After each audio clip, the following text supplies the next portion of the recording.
Hello friends, have a look at these two photos.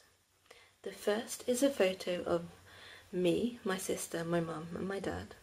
The second is a photo of some of the people that go to our church.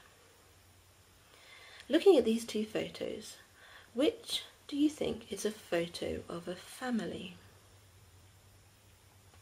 Would you be surprised if I said that both are photos of a family? The first is a photo of a family that I belong to, that I was born into. And the second is a photo of some of the people that love and follow Jesus, some of the people that belong to the family of God. Now, no matter what family you were born into, no matter what family you belong to, anyone can become part of God's family. However, none of us were born into God's family. None of us automatically are part of God's family. And this is because all of us are sinful. We have sinned against God. We have not listened to him. We have ignored him.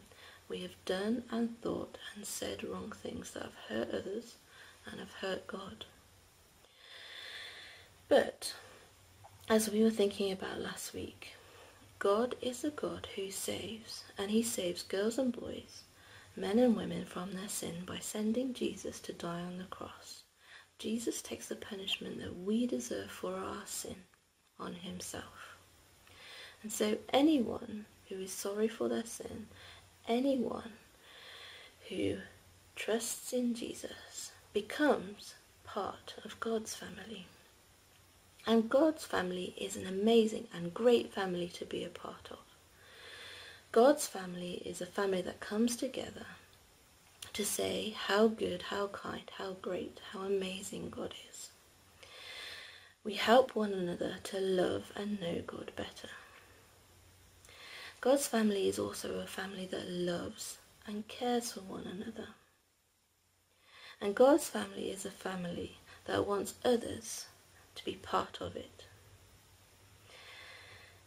We want to share with those who are outside of God's family, those who don't belong to God's family, how amazing God is, what God has done for us, how Jesus saves us, and we want to invite them to be part of our family, to be part of God's family. Some things for us to think about this week. Are you part of God's family? Have you ever said sorry for your sin? If you have, and if you are part of God's family, why don't you spend some time this week thanking God that he has brought you into his family? John, the disciple of Jesus, wrote in 1 John chapter 3 verse 1, "See what kind of love the Father has given us, that we should be called children of God." John was so amazed that God loves us so much that he's brought us into his family. He wrote about it to help us to understand a little bit more about the love of God. God's love is amazing, and he's done so many great things for us. And there is a lot of things that we can be thankful for. So this week, think about what God has done for you in bringing you to be part of his family.